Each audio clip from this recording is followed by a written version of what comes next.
नमस्कार। अर्थसंसार.com मार्फत हामीलाई हेरिरहनु हुने सम्पूर्ण दर्शकहरूलाई कार्यक्रममा स्वागत छ। अहिले नेपालमा बजेट निर्माणको चटारो चलिरहेको छ। अहिले नेपालको सरकार अर्थ मन्त्रालय अन्तर्गतका निकायहरू नेपालको आर्थिक वर्ष 78-79 को बजेट निर्माणको कार्यमा व्यस्त छ। यो यसै परिप्रेक्ष्यमा विभिन्न क्षेत्रमा नेपालका विभिन्न क्षेत्रमा कुन क्षेत्रमा बजेटलाई कसरी प्रायोजन गर्ने अथवा एउटा चुनाव हुने कुरा एकातिर छ, प्रकोप महामारी कोरोनाको न्यूनीकरण गर्ने एउटा अर्को पाटो छ।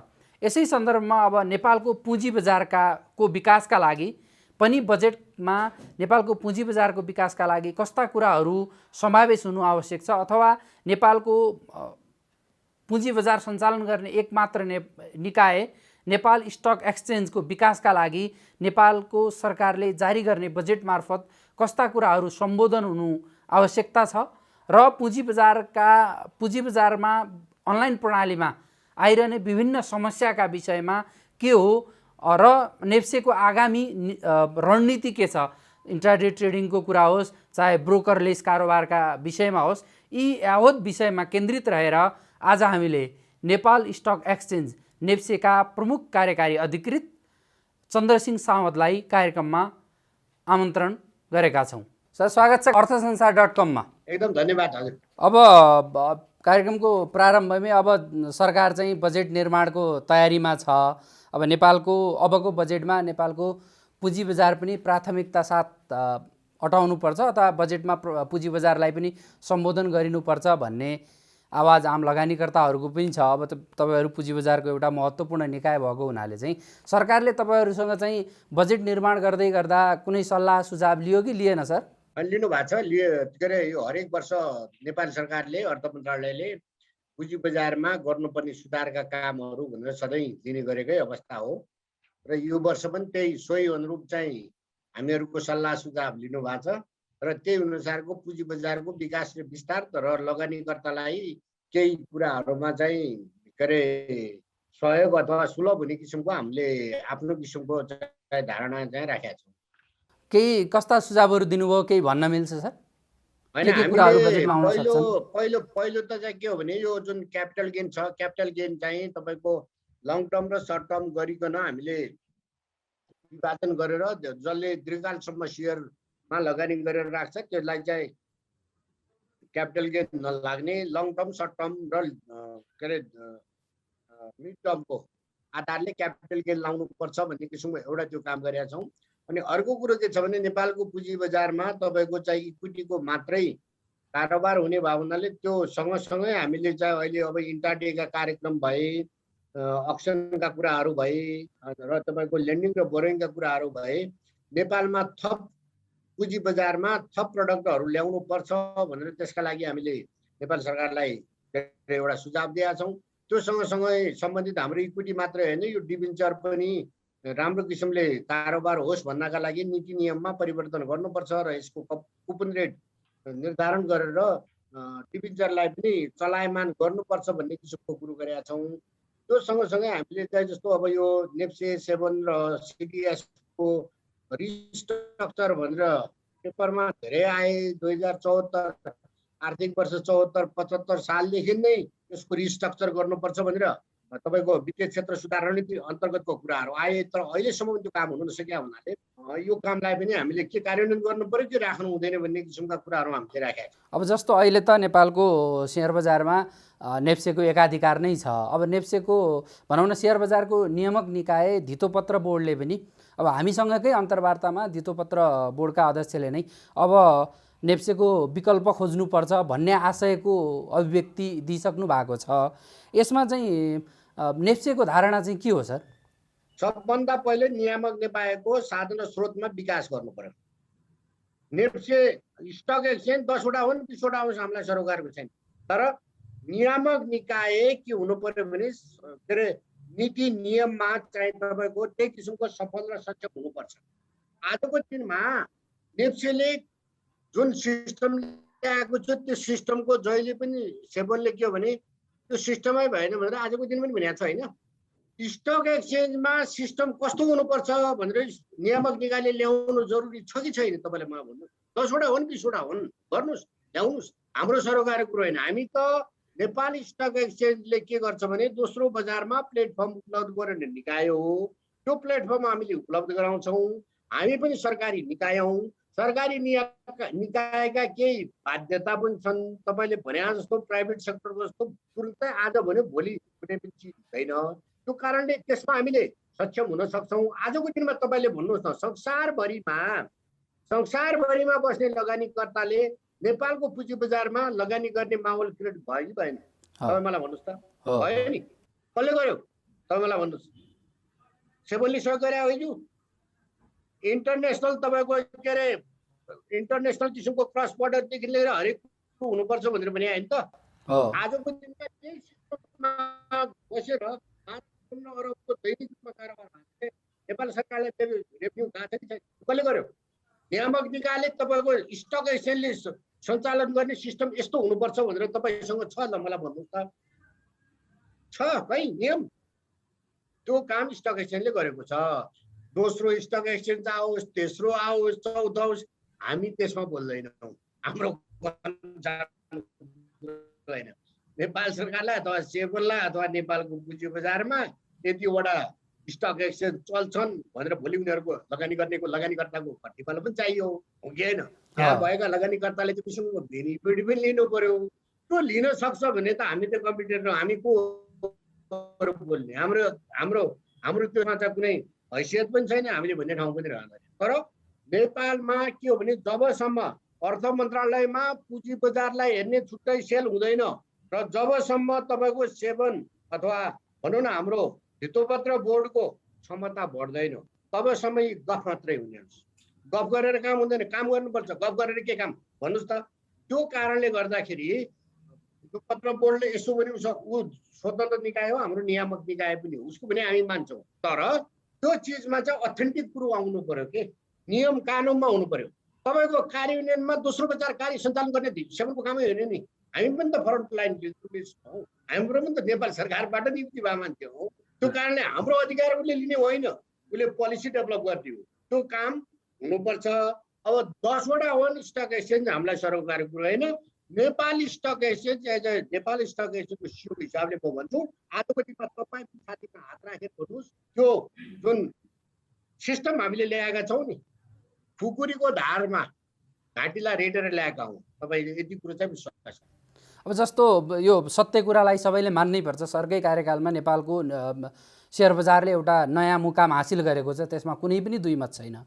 तर अब त्यति हुँदाहुँदै पनि अहिले सिस्टममा विभिन्न समस्याहरू छन्। हामी सामाजिक सञ्जालमा लगानीकर्ताहरूको आक्रोश सुन्ने गर्छौँ। अब सरलाई ठ्याक्क शब्दमै भन्न पर्दा जब जब नेपालको पुँजी बजार माथि जान्छ त्यसपछि बल्ल नेपालको नेप्सेमा समस्या आउँछ, तर त्यो समाधान भएन भन्ने लगानीकर्ताको गुनासो छ नि सर, त्यसमा चाहिँ सम्बोधन किन हुन सकेन? तपाईँ एउटा कुरो सोध्नुहोस्, ट्रेड म्यानेजमेन्ट सिस्टममा प्रब्लम आउँदाखेरि ब्रोकरले पनि हामीलाई भन्ने, लगानीकर्ताले नि हामीलाई भन्ने काम भएको छ कि छैन? हामीले ब्रोकरलाई सोध्नुपर्ने काम हो। अब हामी त्यो गर्छौँ। ट्रेड म्यानेजमेन्ट सिस्टम पिएमएसमा समस्या आयो भने तपाईँका के समस्या आयो हामीले सोध्नुपर्ने हो। तर हामीले अहिले आजको मितिसम्म पनि सोधेका छैन। किन सोधेका छैनौँ? पिएमएस पनि हामीले डेभलप गरे हो, म्याचिङ इन्जिन पनि हामीले डेभलप गरे हो। ब्रोकर साथीहरूको पनि साधन स्रोतमा त्यति दक्षता छैन, उहाँहरूका टेक्निकल मान्छे छैन, उहाँहरूले चाहिँ डेटा सेन्टर अर्कै राखेर काम गर्नु भएको छ। पुँजी बजारमा यो सिस्टमलाई चलायमान हुन र यसको विश्वास गराउनका लागि अहिलेसम्म हामी सकेका छौँ। तपाईँ भन्नुहोस्, अब यो सिस्टम नेपाल स्टक एक्सचेन्ज एक्टले ल्याउने हो र हामी कहाँ हामीले सिस्टम डेभलप गर्ने हो? भेन्डर कम्पनी, इन्टरनेट सेवा प्रदायक अलग छ, डेटा सेन्टर अलग छ, ब्रोकरले आफूले राख्ने टिएमएस अलग छ, इन्भेस्टरले आफूले युज गर्ने रिसोर्सेस अलग छ, कतिवटा साधन स्रोत। अनि फन्ड ट्रान्सफरमा सिएससी तपाईँको नेपाल क्लियरिङ हाउस छ, सेयरमा सिडिएससी छ, हाम्रा क्लियरिङ ब्याङ्क छन्, कतिवटाको कम्बिनेसन हो। तपाईँ मलाई भन्नुहोस्, आजको दिनमा हरेक इन्भेस्टरका गुनासाहरू सुन्ने हामीले भनौँ न सबै कामहरू हामीले गरेका छौँ।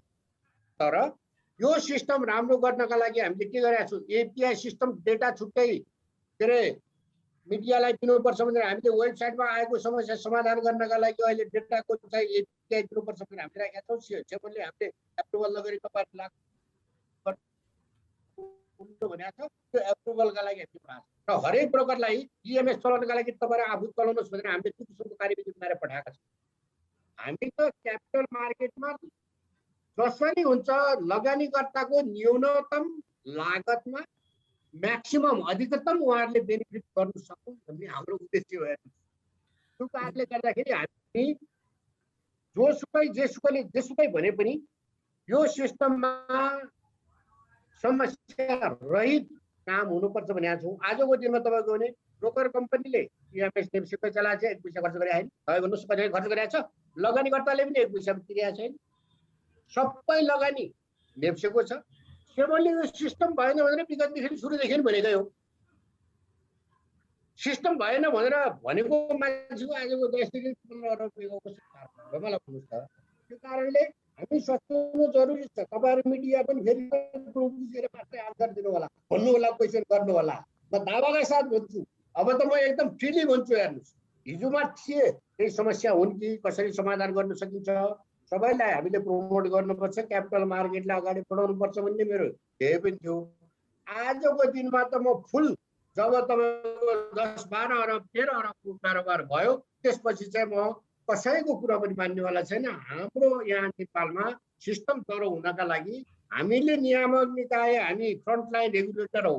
फ्रन्टलाइन रेगुलेटर भनेर तपाईँ मान्नुहुन्छ कि मान्नुहुन्न मलाई भन्नुहोस् त? मान्नुहुन्छ नि? सबैले मान्नु पर्यो। त्यो सेबनले पनि मान्नु पर्यो, अर्थ मन्त्रालयले पनि मान्नु पर्यो। त्यो काम गर्न हामी सक्षम छौँ र हाम्रो जुन शक्ति छ सीमित साधन स्रोतबाट हामीले अहिले जुन सिस्टम चलाएका छौँ यो नेपाल सरकारले अगाडि गर्नुपर्छ। नेपाल सेबनको छोटी उसको आफ्नो काम छ होइन। आजको दिनमा 12-13 अरब रुपियाँको क्यापिटल मार्केटमा भन्दा हामीले ब्रोकर कम्पनी थप्नुपर्छ भनेर अहिले हो 1 वर्ष अगाडि पठाएको छ। वाणिज्य ब्याङ्कका सहायक कम्पनीलाई ब्रोकर लाइसेन्स दिनुपर्छ भनेको छु। किन रोक्या थियो? मलाई भन्नुहोस् त किन रोकिएको? तपाईँहरू हामीलाई किन क्वेसन सोध्नुहुन्छ? नेपालको पुँजी बजारलाई विकास विस्तार गर्ने हो भने 50 जना ब्रोकरको घेराबाट बजार अगाडि बढाउनु पर्छ। कम्तीमा नि 100 जना ब्रोकर र कमर्सियल ब्याङ्कका सहायक कम्पनीलाई दियो भने संस्थागत रूपमा विकास हुन्छ हैन। अब चाहिँ मैले यही जोड्न चाहे सरलाई, यो रोक्यो चाहिँ कसले सर? अर्थ समितिले पनि सिफारिस गरे भन्छ, तपाईँहरू पनि चाहिन्छ भन्नुहुन्छ, यो अड्कियो चाहिँ कहाँनिर? हितोपत्र बोर्डमा तपाईँले सोध्नु पर्यो। हितोपत्र बोर्डले पोलिसी बनाउने हो, कार्यान्वयन गर्ने होइन। हजुर, उसले ब्रोकरलाई पनि हेर्ने होइन, ब्रोकरको लाइसेन्स यदि दौ भनेर भन्ने हो। आफै ब्रोकरले होइन, नियामक निकायले त्यो काम गर्ने हो नि त। त्यो चाहिँ उल्टो भएको छ। हेर्नुहोस्, आम लगानीकर्तालाई म तपाईँको यो माध्यमबाट अनुरोध गर्न चाहन्छु, हामी त पुँजी बजारको विकास र विस्तार लगानीकर्तालाई सहज रूपमा न्यूनतम लागतमा, एउटा ख्याल गर्नुहोस्, न्यूनतम लागतमा लगानीकर्ताले सहज रूपमा पुँजी बजारमा लगानी गर्ने माध्यम र प्लेटफर्म पाउनुपर्छ भन्ने हामी त्यसमा कटिबद्ध छौँ र कटिबद्ध पनि छौँ। अब जस्तो अघि सरले पनि केही त भन्नुभयो, अब सुधार हुँदैछ भने, जस्तो अब यो कहिलेसम्म होला त सर? जस्तो वेबसाइटमा, नेप्सेको वेबसाइटमा हेऱ्यो भने मार्केट डेप्थमा गर्दा एकदम मार्केट डेप्थमा गएर हेर्दाखेरि डाटाहरू एकदम फेक देखियो कि, एकदमै डाटाहरू एकदम कहिलेकाहीँ धेरै बाई अर्डर देखिने। सुन्नु न, हो त्यसैले म के भनेको, हामीले डेटा उपलब्ध गराउने यो मिडियादेखि प्रोफेसनल मान्छेलाई एपिआई मार्फत डेटा दिन्छौँ भनेर हामीले एउटा हाम्रो वेबसाइट पनि राखेका छौँ। तपाईँलाई याद छ? त्यो किन भनेका हौँ, जो मान्छेले व्यापार गर्न चाहन्छ त्यो मान्छेलाई व्यापारिक दृष्टिकोणले हामीले एपिआई दिन्छौँ। बाँकी जो मान्छे इन्भेस्टर सर्वसाधारण छन् तिनीहरूलाई हाम्रो वेबसाइट दिन्छौँ र यो वेबसाइटमा लोड पर्दैन भने हामीले एपिआईको पोलिसी डेभलप गरे हो कि होइन? गरे हो नि? त्यो गर्ने बित्तिकै सेबनले हाम्रो पर्मिसन बिना तपाईँहरूले दिन सक्नुहुन्न भनेपछि हामीले हितोपत्र बोर्डलाई त्यसको पर्मिसनका लागि पठाएका छौँ। तपाईँको आजको दिनमा खाना पकाउने एउटा भाँडोमा 50 जना मान्छे आउँछन् भने तपाईँ उपलब्ध गराउन सक्नुहुन्छ? यो गरिदियो। त्यो भावनाले हामीले डेटा युज गर्ने मान्छेलाई छुट्याइ दियौँ। जुन डे टु डे अपरेसनमा पुँजी बजारमा लगानी गर्ने लगानीकर्ता हुनुहुन्छ उहाँहरूलाई छुट्याएर फ्रीमा दिउँ भनेर हाम्रो नियामक निकायले यो कुरोमा हाम्रो सिस्टम गर्ने त्यहाँबाट भएको छ। तपाईँ आजको दिनमा वेबसाइटमा तपाईँले अघि भन्नुभयो वेबसाइटमा तपाईँको हरेक मान्छेले स्पेलिङ गर्छ, सक्छ तपाईँको भन्नुहोस् त? दुनियाँमा सक्छ, ह्याक हुन्छ। त्यो नहोस् भन्नको लागि हामीले पोलिसी डेभलप गरे होइन र? नेपालको पुँजी बजारको इतिहासमा आइटी पोलिसी त यस्तो सिस्टम कसले ल्याएको थियो मलाई भन्नुहोस् न? होइन, हामीले अहिले ल्याएको छौँ, तर त्यो सिस्टम नियामक निकायले बुझ्नु पर्यो नि त। नियामक निकायमा त्यही किसिमको टेक्निकल मान्छे हुनु पर्यो, त्यसले हो यो त स्टक एक्सचेन्ज गरेर ठिक हो, भोलि वेबसाइटमा पनि समस्या हुँदैन, डेटामा पनि समस्या हुँदैन, र जसले व्यापार गर्न चाहन्छ उसलाई छुट्टै किसिमको चार्ज दिन्छ, जसले फ्रीली इन्भेस्टरले युज गर्छ त्यसले फ्रीली पाउँछ भन्ने किसिमको महसुस त्यो निकायलाई नभएसम्म यो वेबसाइटमा समस्या आइरहन्छ। तपाईँको आजको दिनमा लाखौँ जनतालाई हामीले उपयोग गर्न दिए होइन। तपाईँ व्यापार गर्नुहुन्छ, नेप्सीको डेटा लिएर तपाईँले करोडौँ रुपियाँ कमाउनुहुन्छ भने तपाईँ नेप्सीसँग एग्रिमेन्ट गर्ने कि नगर्ने? तपाईँले कमाएको आम्दानी केही नेप्सीलाई दिए कि नदिने? त्यो त नेपाल सरकारको हो नि त, हामीले व्यक्तिगत रूपमा खोजिया हो र? नेपाल सरकारको संस्था हो यो।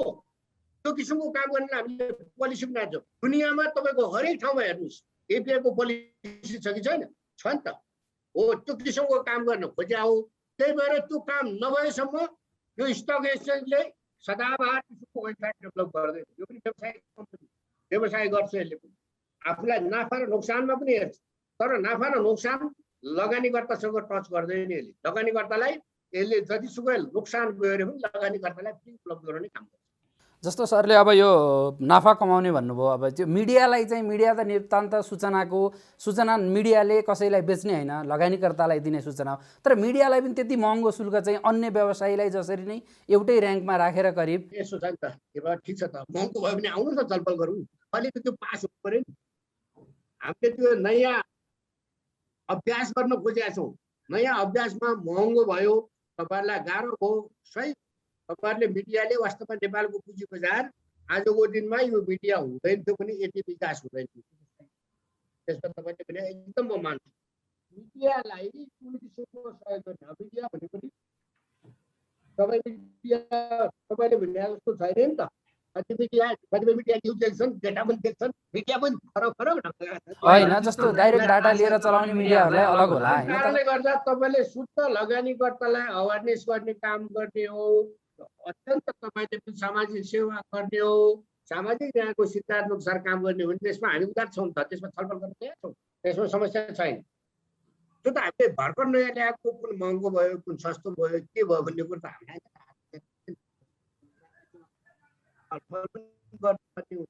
तर अब त्यो चाहिँ रोकिएर राखेको छ। रोकिएर राखेपछि त हामी त अब त्यो कार्यान्वयन गर्न त सक्दैनौँ नि त अहिले।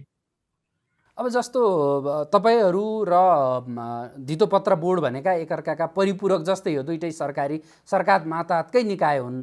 तर अब अहिले यो सर्फिसियल्ली हामीले देख्दा यो दुईटा निकायहरूका बिचमा शीत युद्धै चले जस्तो देखिन्छ। अब यो चाहिँ अब यो शीत युद्ध चले आएन। मैले अहिले फेरि पनि भन्छु, नेपाल सरकार अर्थ मन्त्रालयमा नेपालको पुँजी बजार हेर्ने छुट्टै निकाय हुन जरुरी छ। आजको दिनमा तपाईँको 12-15 अरब रुपियाँ क्यापिटल गेन मात्र नेपाल सरकारलाई तिरेको छ कि छैन? यो लगानीकर्ताले तिरेको हो कि होइन? उनीहरूको हित संरक्षणका लागि अर्थ मन्त्रालयमा छुट्टै निकाय, छुट्टै डिपार्टमेन्ट हुन जरुरी छ कि छैन? एउटा कुरो त्यो। अनि अर्को कुरो के भने धितोपत्र बोर्डले पोलिसी बनाउने हो, कार्यान्वयन गर्ने होइन। ब्रोकरलाई हेर्ने, मर्चेन्ट बैंकरलाई हेर्ने, सिस्टम भएन भन्ने।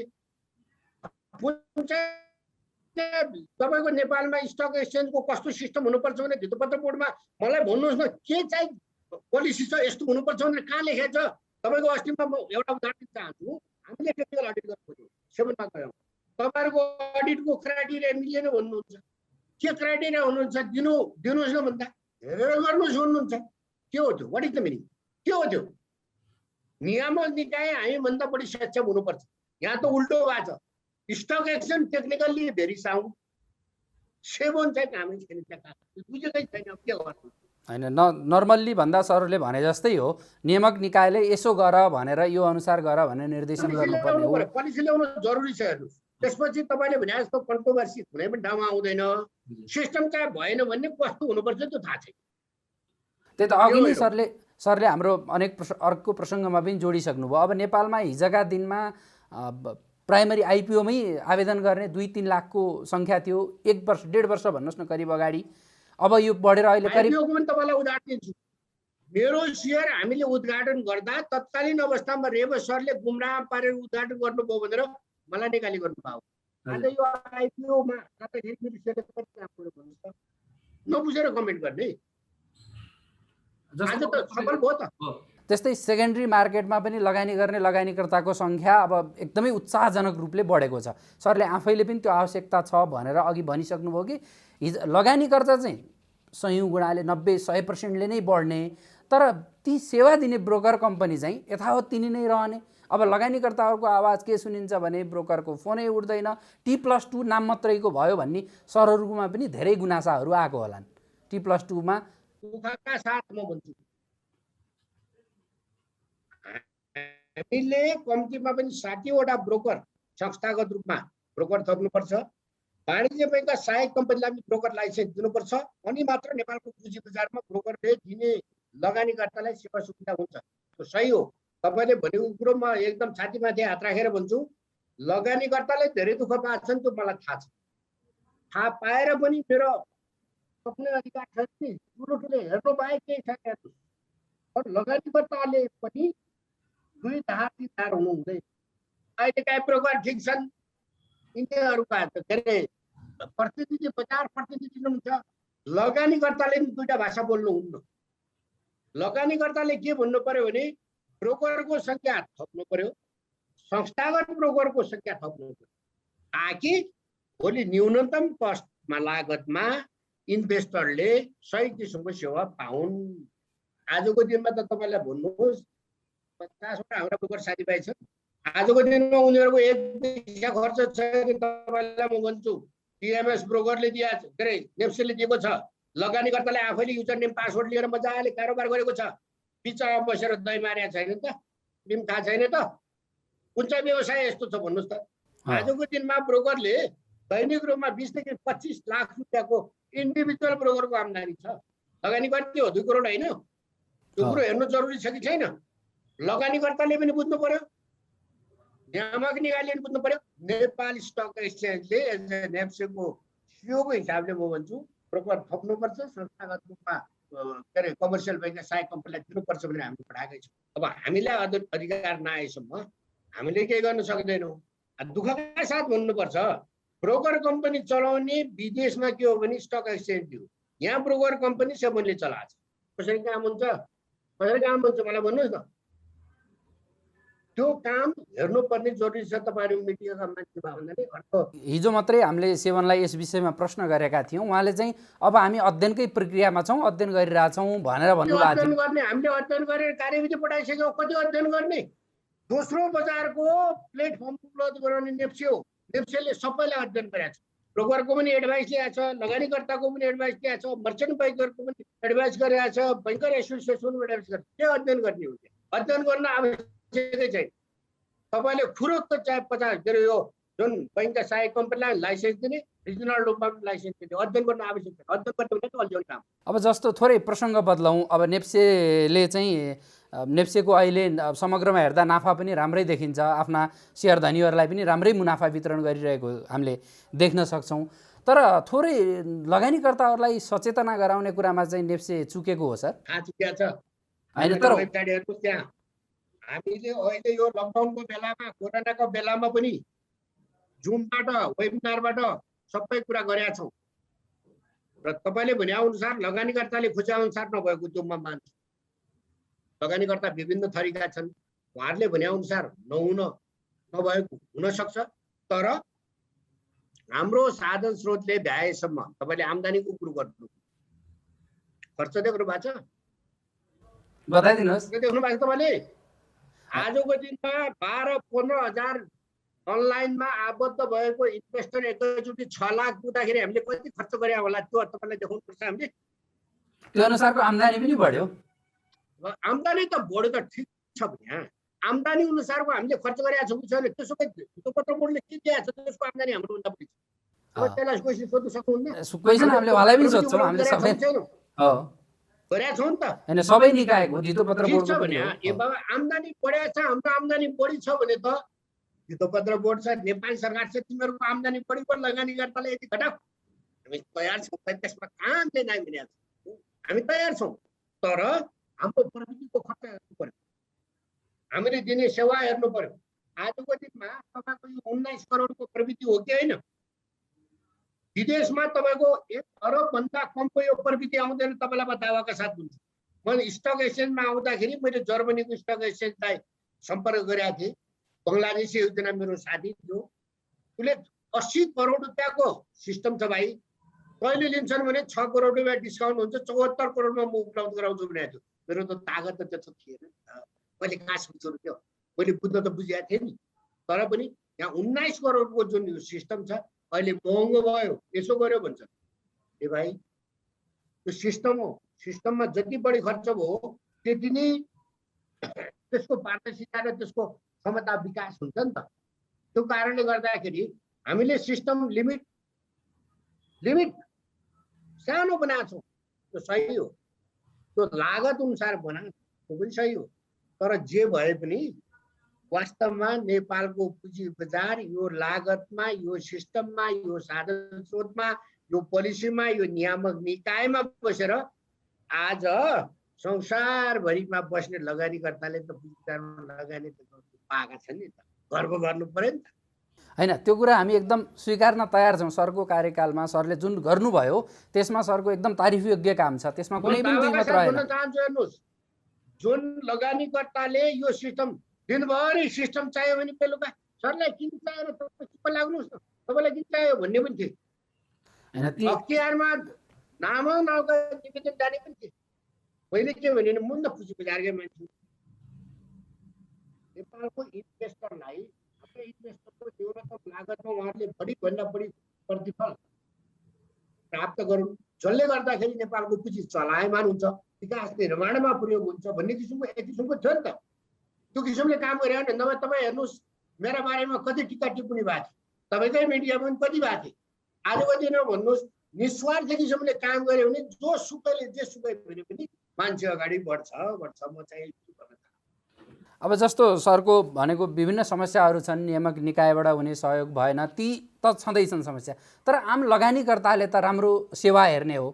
आम लगानीकर्ताले इच्छा त्यो अनुसारको तपाईँको नेप्सेलाई होस्, ब्रोकरलाई होस्, सरकारलाई क्यापिटल गेन ट्याक्स होस्, लगानीकर्ताले त पूर्ण रूपमा तिरेको छ नि, उसले त राम्रो सेवा अपेक्षा गर्ने पुँजी बजारमा धेरै ठुलो योगदान दिनुभएको हो, म सेल्युट गर्छु। हो, अब यो अवस्थामा लगानीकर्ताहरूको जस्तो सरले अघि नै भन्नुभयो महँगो सिस्टम भयो, त्यो भएर ल्याउन सकिएन।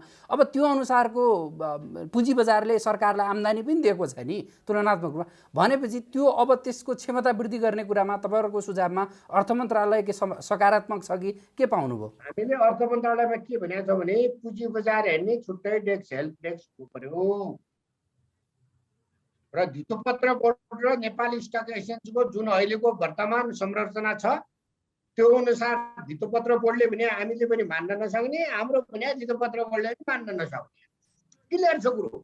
यसमा लुकाउनु छुपाउनु केही पनि छैन।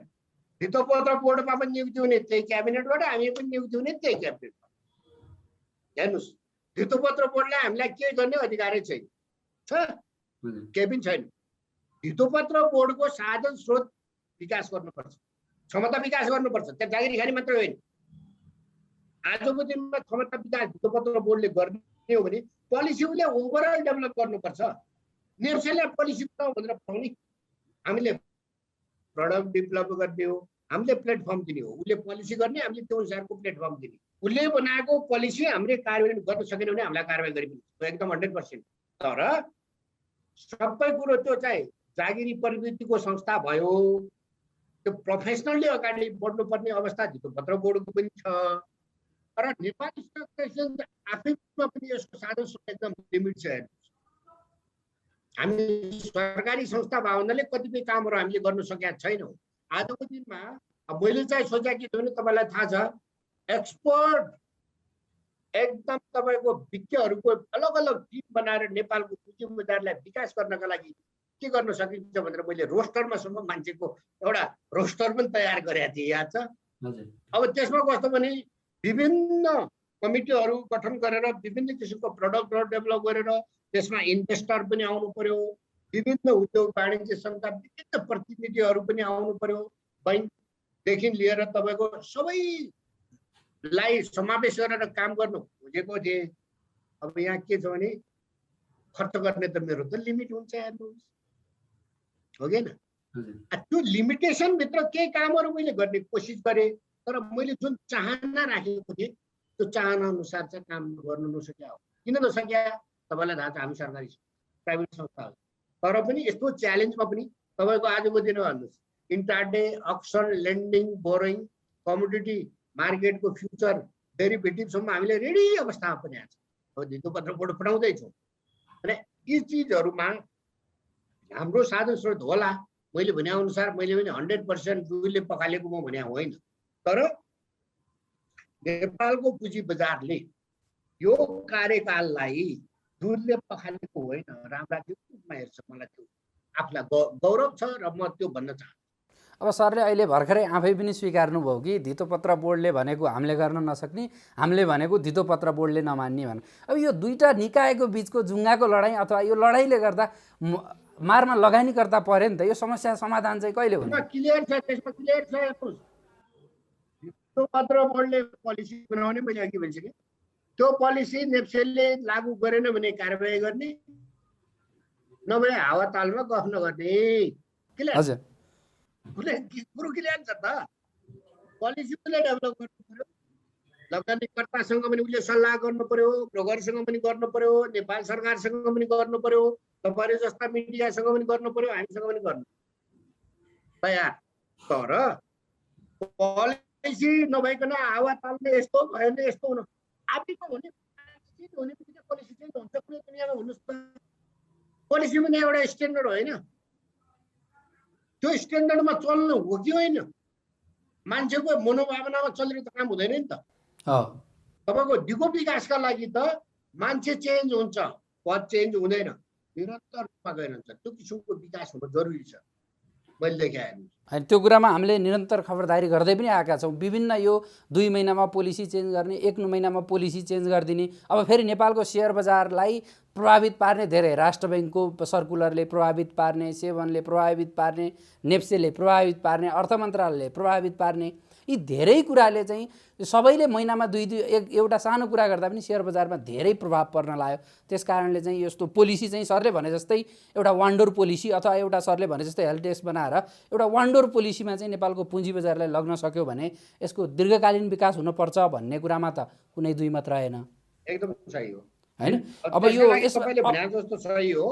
हजुर, यसमा चाहिँ जस्तो हरेक नियामक निकाय, नेपाल सरकार बसेर कुनै पनि ठाउँमा पुँजी बजारमा कहाँ के असर गर्छ छलफल गरेर मात्र डिसिजन गर्दा राम्रो हुन्छ। यहाँ चाहिँ कस्तो भने हरेक संस्थामा इगो छ। हेर्नुहोस्, इगो भनेको संस्थागत इगो होइन, इन्डिभिजुअल इगो, व्यक्तिगत इगोले हो। आफू तल परेर पनि बजारलाई राम्रो हुन्छ भने त्यो गर्न तयार हुन्छ, सेक्रिफाइस गर्नुपर्छ भन्ने बताइ दियो।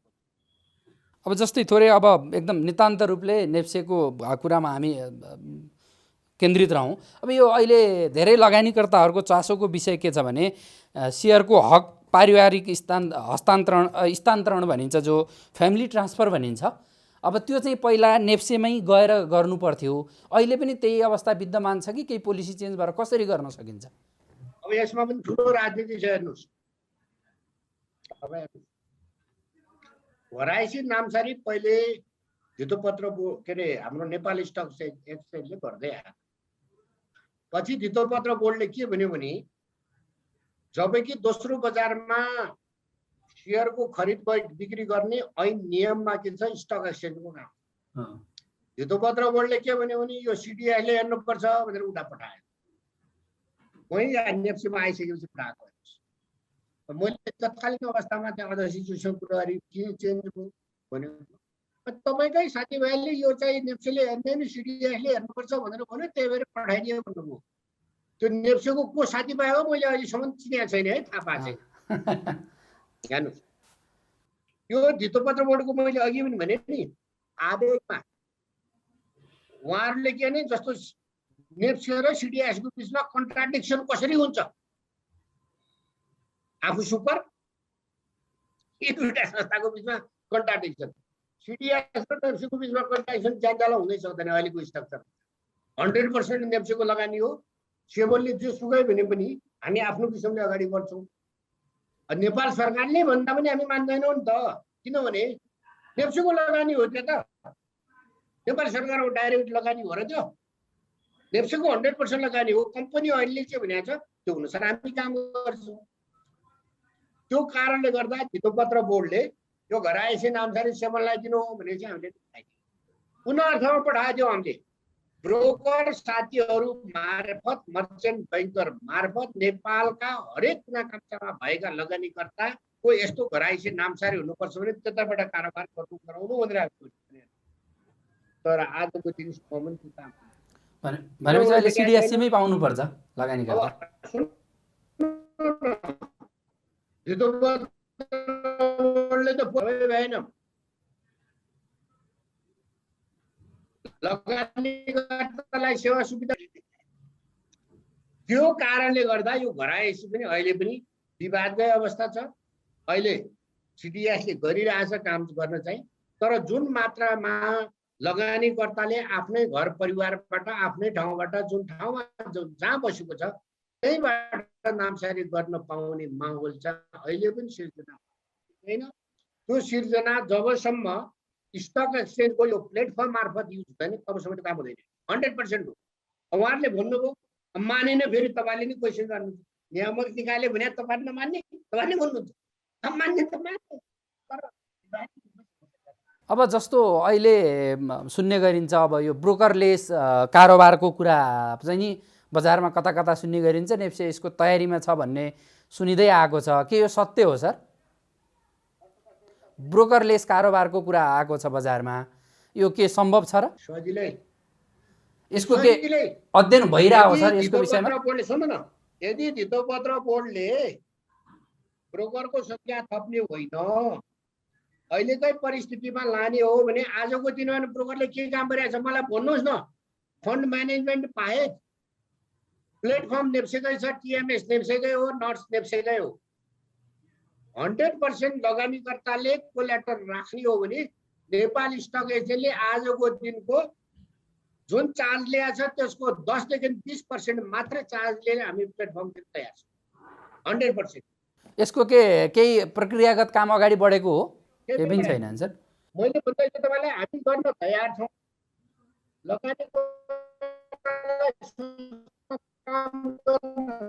तयार छौँ। तर यहाँ त कस्तो छ भने एकमाथि अर्को अर्कोमाथि अर्को यो अलाइन्स छ। तपाईँले भने जस्तो सजिलो छ त्यो जाल, माकुराको जाल। आजको दिनमा कमर्सियल बैंकको सहायक कम्पनीले लाइसेन्स पाइसक्दैन थिएन, जाल बानी बुनेन, माकुराको जाल भएको होइन। कमर्सियल बैंकको सहायक कम्पनीले लाइसेन्स पाउँदा आज लगानीकर्ताले सुविधा पाउँदैन थिए, पाउँथ्यो होला नि त। स्टक एक्सचेन्जले पनि गर्व गर्थ्यो, संस्थागत रूपमा ब्रोकर हुन्थ्यो, उहाँहरूले पूर्वाधार तयार गर्थे। आजको दिनमा त्यो टिएमएस हुँदैन। हामीले ब्रोकरलाई छोड्नु पर्ने ठाउँमा हामीले त्यो मुलुक यस्तो हेर्नु। त्यो कारणले गर्दा हामी तयार छौँ ब्रोकरलेस कारोबार गर्न। पोलिसी डेभलप गरेर हाम्रो नियामक निकायले दिन्छ भने 2 महिनाभित्र, 2 महिनाभित्र प्लेटफर्म हामी तयार।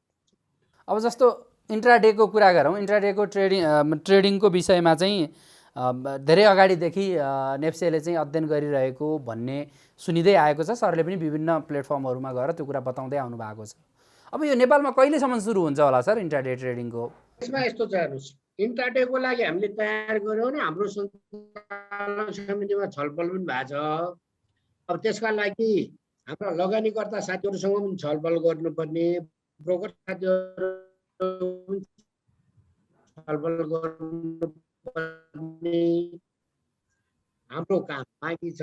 सबैसँग छलफल गर्नु। कोरोना लाग्यो, त्यो लकडाउन पनि भयो, त्यो कारणले उहाँहरूसँग हामीले छलफल गर्न सकेका छैनौँ। उहाँहरूसँग छलफल गरेर तुरन्तै हामी धितोपत्र बोर्ड पठाउँ।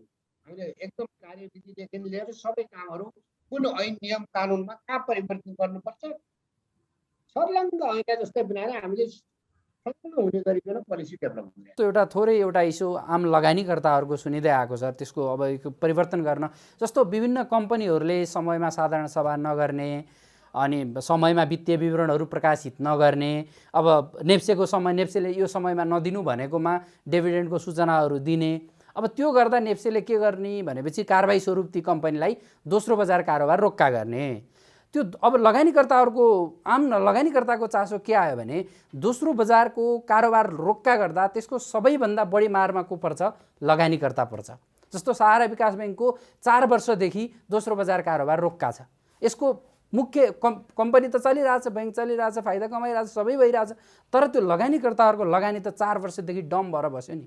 यो प्रविधि चाहिँ परिवर्तन गर्न सकिन्न सर। यो कारबाही गर्ने जुन प्रक्रिया छ नि त्यसलाई दोस्रो बजार कारोबार रोक्का नगरेर त्यसका म्यानेजमेन्ट कमिटीहरू अथवा उनीहरूलाई अरू प्रक्रियागत अरू कारबाही गर्न सकिने व्यवस्था गर्न सम्भव छैन सर? मैले अघि भनिसकेँ त, ल अफ द ल्यान्ड भन्छ। आफ्नो देशको नियम कानुन हामी त कार्यान्वयन गर्ने निकाय हो। तपाईँलाई भने जस्तो, लगानीकर्तालाई भने जस्तो सही कुरो गर्नुभयो तपाईँले। गल्ती गर्ने कम्पनी, गल्ती गर्ने ब्रोकर, तर पेनिट्रेसन हुने को चाहिँ इन्भेस्टर। हाम्रो देशको नियमै त्यही छ त, अब के गर्ने? नियम चेन्ज गर्ने हामीले होइन। सरले सल्लाह दिनु भएको छ कि छैन? निकायले चेन्ज गरिदिनु पर्यो नि, चेन्ज गरिदिनु पर्यो नि। हामीसँग अधिकार छैन, नेप्सेसँग अधिकार छैन। अब हिजोको दिनमा तपाईँलाई थाहा छ, यो लकडाउन भन्दा अगाडि सुरुमा कोरोना आउँदा स्टक एक्सचेन्जले बजार बन्द गर्नु पर्यो। लगानीकर्ता हामी कहाँ आएका हो नि छैन? ऐन नियममा हाम्रो अधिकारै छैन, हाम्रो ठाउँै छैन भनेर सेवनलाई देखायो नि। यहाँ लगानीकर्तालाई नि कन्फ्युज छ। हेर्नुहोस्, तपाईँ मिडियालाई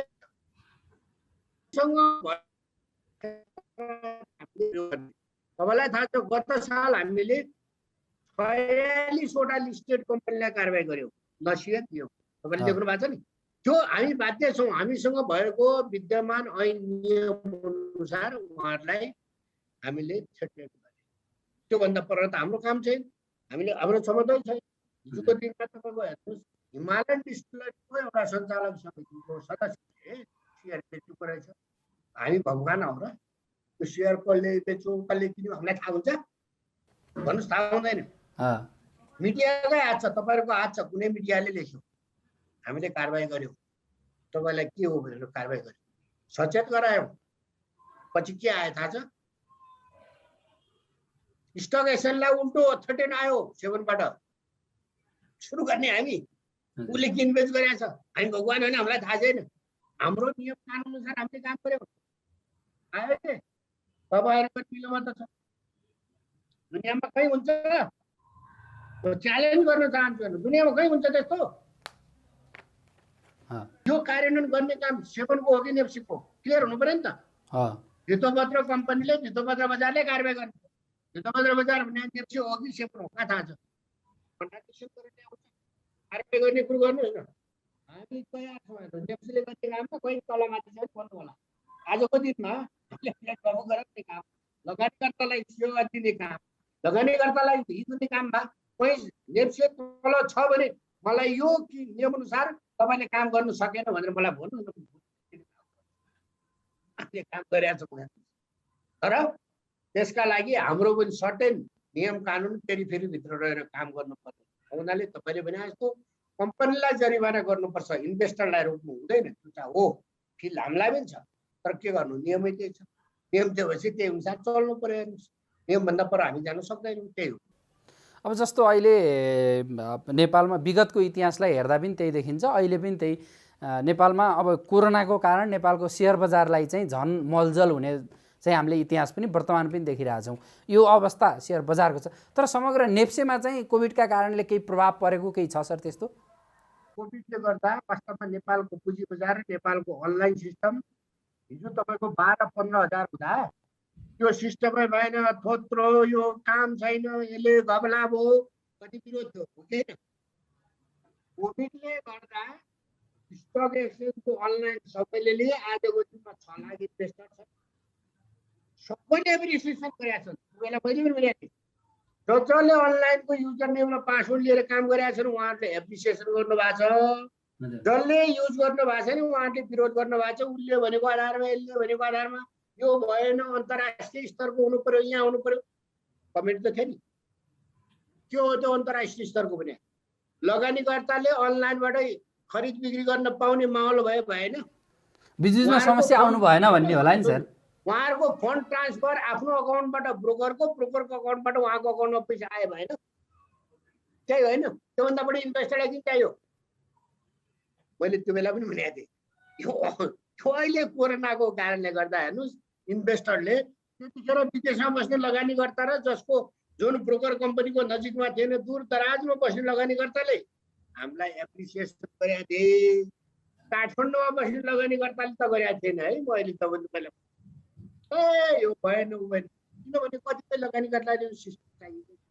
तपाईँको अस्तिको भन्नुहोस्, यो पोलिटिकल सिनारियो चेन्ज हुँदा यदि ब्रोकर कम्पनी र लगानीकर्ताको हातमा यो मार्केट हुन्थ्यो भने 100 पोइन्ट तल घट्थ्यो।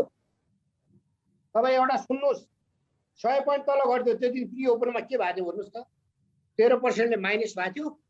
पछि बाजी मार्केटमा इन्भेस्टर प्ले गर्दै गयो, किनभने यो त रियल मार्केटमा मार्केट घट्यो, कसैको इच्छा अनुसार चलेन, एक्चुअल लगानीकर्ताको अनुसार बजार चल्यो। त्यो कारणले गर्दा तपाईँले अघि भन्नुभएको जस्तो यो अनलाइन सिस्टमलाई त कोरोनाले गर्दा भ्याकुम बनायो। र म दावाका साथ भन्न चाहन्छु, नेपालको पुँजी बजारमा तपाईँको यति प्रतिफल पाउने व्यवसाय उहाँले उद्योग खोले पनि हुँदैन, व्यापार खोले झन्डै 90 देखि 100 अरबसम्मको नाफा अहिले लगानीकर्ताले क्यापिटल गेनको रकमको आधारमा भन्नु कसरी सम्भव हो? भन्नु न। होला लगानीकर्ताले आफ्नो उहाँहरूको कन्ट्रिब्युसन हो, तर सिस्टम त हामीले दिया हो नि त। आजको दिनमा 12-13 अरब कारोबार हुँदा 12-15% विदेशमा बस्ने लगानीकर्ताले लगानी गरेका छन्। कसरी सम्भव थियो त? सम्भव थियो? गाली गरेर मात्रै हुन्छ? रियालिटी कुरो, रियल फ्याक्टर मात्र सुनि जानु छ। यो त नेप्सीले गरेको हो नि त, स्टक एक्सचेन्जले गरेको हो नि त। आजको दिनमा हाम्रो देशमा प्रविधिमा के छ थाहा छ? सिस्टममा आइसी नियम हुन्छ। यो स्टकको मात्रै कुरा आयो। आजको दिनमा हामीले सिस्टम ल्यायो, नियम पनि आफै बनायो। आइटी पोलिसी कसले डेभलप गर्यो? नेपालमा पुँजी बजारमा यस्तो सिस्टम हुनुपर्छ, आइटी पोलिसी यस्तो हुनुपर्छ, कसले ल्यायो? ल्याउनु पर्ने सरकार र नियामक निकायले होइन, हामी आफैले ल्यायो। अब के गर्नुहुन्छ? बाध्यता गर्नु पर्यो। कुरो त्यही। सरले नेपालको पुँजी बजारको विकासका लागि गर्नुभएको योगदानलाई हामीले पनि प्रशंसा गर्न चाहन्छौँ। र अब यो जुन अहिलेसम्म आएका समस्याहरू हुन् ती पनि छिट्टै समाधान हुन्, हाम्रो कामना छ सरले त्यो गर्न। मैले अघि पनि भने समस्या नियामक निकायमा पनि छ, समस्या सेवा प्रदायकमा पनि छ, समस्या ब्रोकरमा पनि छ, समस्या लगानीकर्तामा पनि छ, समस्या बैंक वित्तीय संस्थामा पनि छ, समस्या तपाईँको यो अहिले क्लियरिङ हाउसमा पनि छ। यी सबै समस्या नेप्से एक्लै सक्दैन, तर नेप्सेले आफूले उपलब्ध गराउने प्लेटफर्मको सन्दर्भमा हामी कटिबद्ध छौँ। तपाईँको जतिसुकै भन्नुहोस्, हामीले अनलाइन सिस्टमलाई सफल बनाउनु पर्छ भनेर तपाईँलाई एउटा उदाहरण दिन चाहन्छु। ब्रोकर कम्पनीलाई आफै हार्डवेयर राख, एक-एकजना इन्जिनियर मान्छे राख भन्दा विरोध भयो होइन र? तपाईँलाई थाहा होइन? हजुर, 2 करोडको कम्पनीले 1.5 करोड 2 करोड रुपियाँ खर्च गर्न हामी सक्दैनौँ भने सरेन्डर गरे होइन? गरे हो नि त। त्यसलाई हामीले के गर्यौँ? ल ठिक छ, तपाईँहरूले सक्नुहुन्न क्लाउडमा जानुहोस्, डेटा सेन्टर